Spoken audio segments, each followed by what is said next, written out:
cartel base was wiped out without a single boot crossing the border. In a stunning naval operation, the United States obliterated a major cartel base in seconds. The mission was conducted with such precision that it looked more like a classified counter-terrorism operation than a counter-narcotics operation. And that was exactly the point. America is no longer content to play at fighting the cartels. It's now hunting them with the same tools once reserved for terrorist targets. So how did this operation work? And is this the beginning of a new kind of warfare, silent, cross-border, and with no escape? Join us as we decipher what's behind the headlines, events that could change global organized crime forever. The deadliest wars aren't always fought with missiles and tanks. For years, drug cartels have deployed a fleet of homemade submarines to transport narcotics. They call them drug subs, or narco subs, and they send them out to sea from their clandestine workshops in the jungles of Colombia and Peru. A narco sub can measure between 30 and 50 feet and is incredibly basic. No GPS, no radio, no weaponry. Yet it is highly functional in its simplicity. Its sole mission? To deliver millions of dollars worth of drugs across the ocean and then disappear into the blue waters, never to return. These improvised submarines cost less than $1 million to build and carry cocaine or heroin worth an estimated $30 million. It is unclear whether the crew members are volunteers.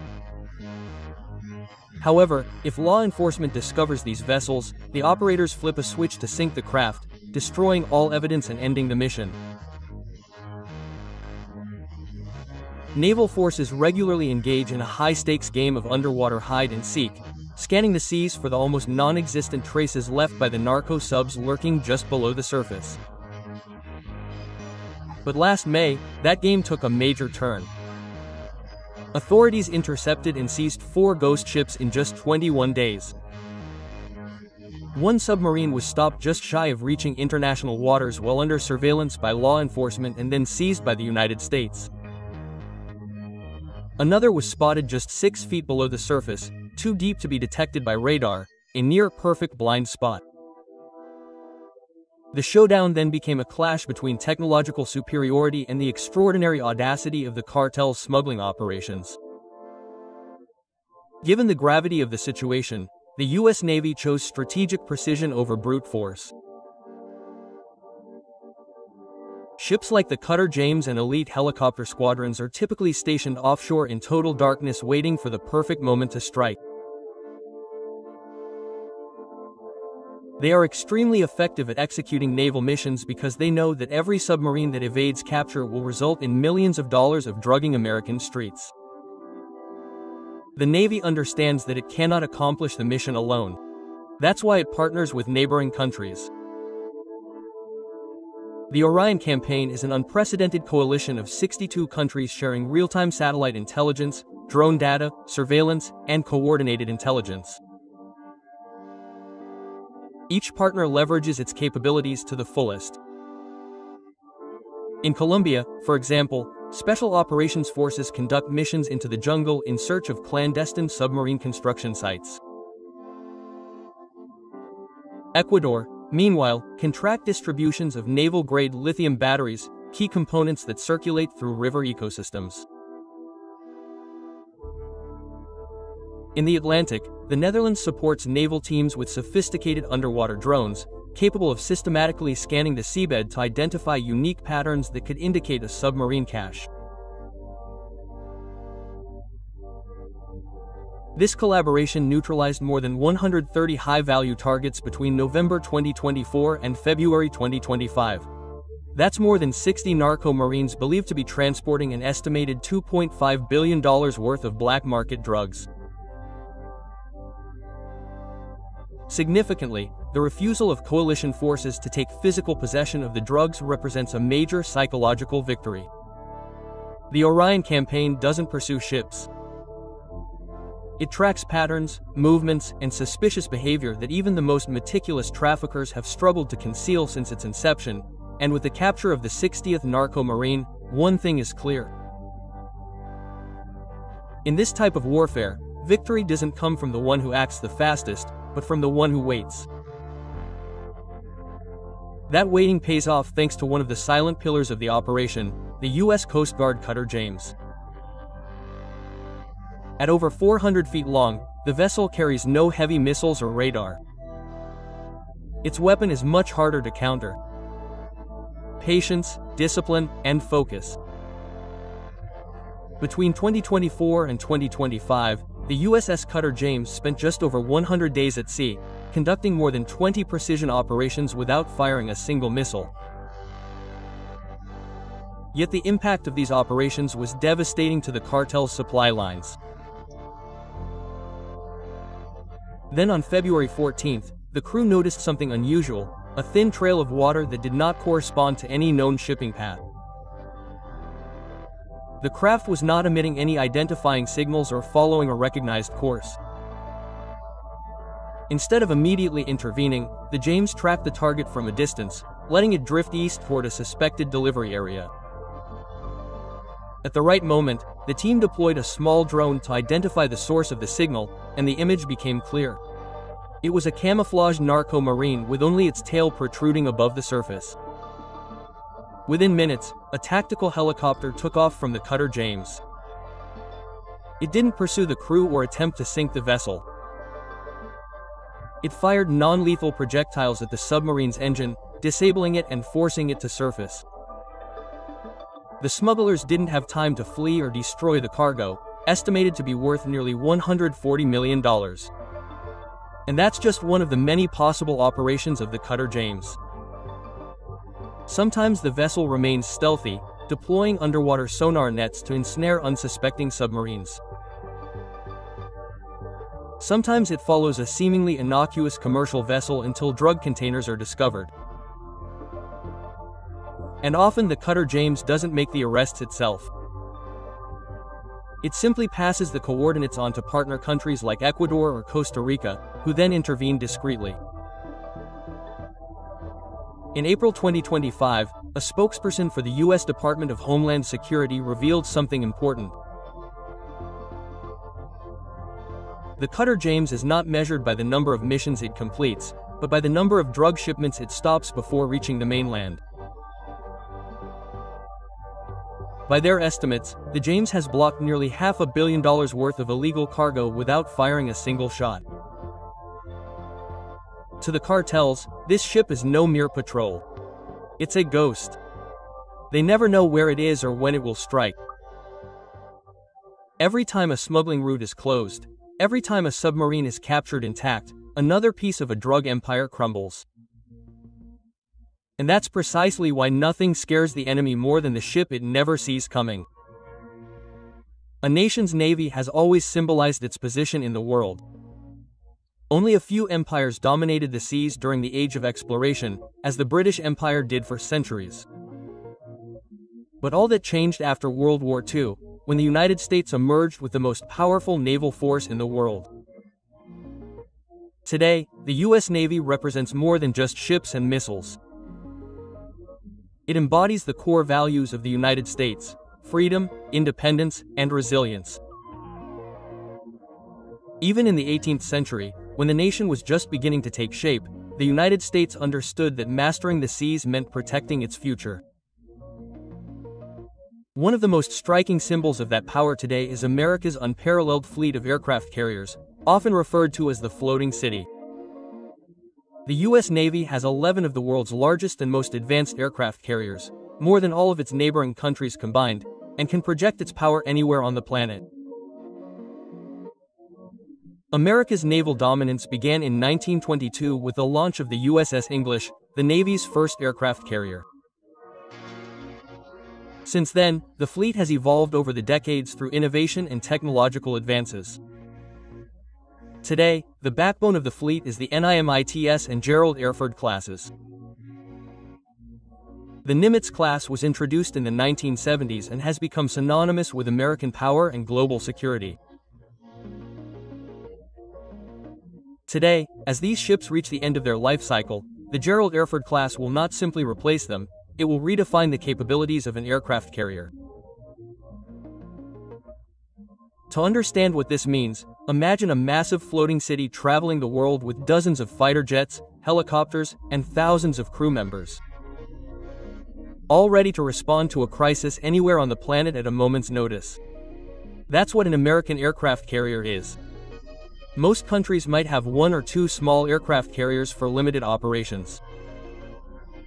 But if a conflict breaks out halfway around the world, the United States doesn't need permission or a foreign base, it simply sends a carrier. The Gerald Erford is over 1,000 feet long and weighs about 100,000 tons, making it the largest aircraft carrier the United States has ever built.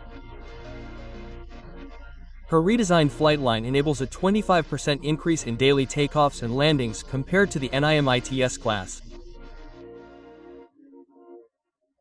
With a smaller control tower reduced by 20%, the Gerald Erford maximizes the space available for daily operations.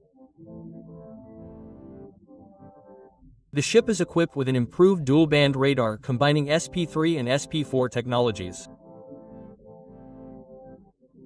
This powerful radar system can track more than 200 targets at the same time, including maritime fighters, armed cruise missiles, and even hypersonic threats, even in extreme weather conditions. With all these advancements, the Ford is not only an air-launched platform, but also a floating command center for a modern and demanding battlefield. The Gerald Erford is designed for detection, defense, speed, and endurance. She is equipped with more than 10 advanced weapons elevators, capable of lifting nearly 11 tons of munitions at a speed of 45 meters per minute. What used to take hours can now be accomplished in 10 minutes. Its integrated power generation system generates 600 megawatts, 3 times more than the NIMITS class. This is enough to power its current and future weapon systems. Its intelligent power distribution allows it to remain operational even after damage to critical systems.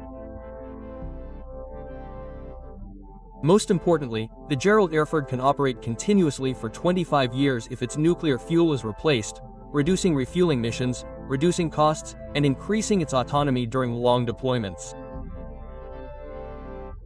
For the U.S. Navy, these carriers are much more than just warships. They are floating laboratories for testing and refining future technologies.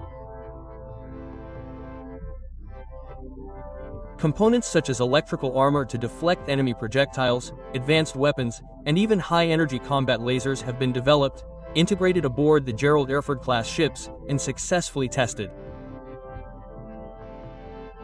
But beyond the advances visible on the surface, the Navy also has power hidden beneath the water. The Gerald Erford is powered by a nuclear propulsion system. It features 3 massive propellers, each 20 feet in diameter and the size of a small swimming pool. With these propellers, the ship can travel at over 30 knots, far faster than most transport ships. This system allows it to carry dozens of armed and fueled fighters to conduct attacks for an entire week, while reaching any area of the globe in 5 to 7 days. Simply put, the Gerald Erford is a fully operational mobile airport. It can circle half the world in less than a week and begin air operations immediately upon arrival. With over 3 million liters of fuel on board, it does not require refueling or nearby bases to operate. This capability adds significant practical and psychological risk to any adversary. Its mere presence can bolster morale and commitment on the battlefield, helping U.S. allies gain a tangible advantage in war.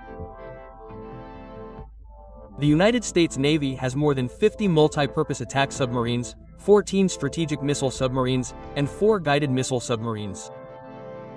Each type has a specific function that enhances maritime security. The Los Angeles, Seawolf, and Virginia-class attack submarines are comparable to silent assassins or underwater snipers thanks to their unique ability to remain invisible, their high speed, and their sheer firepower. They are armed with Mark 48 torpedoes and Thomas Hawk cruise missiles, capable of striking ships or land targets.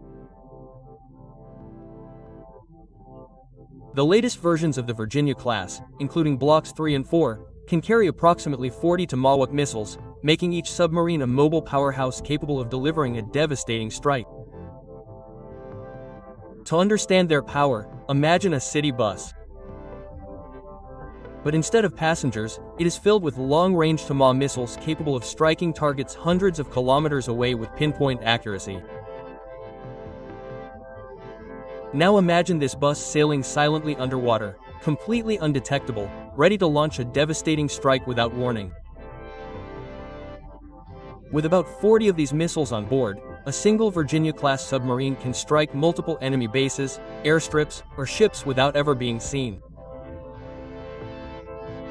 Then there's the Ohio-class, the backbone of the United States nuclear deterrent.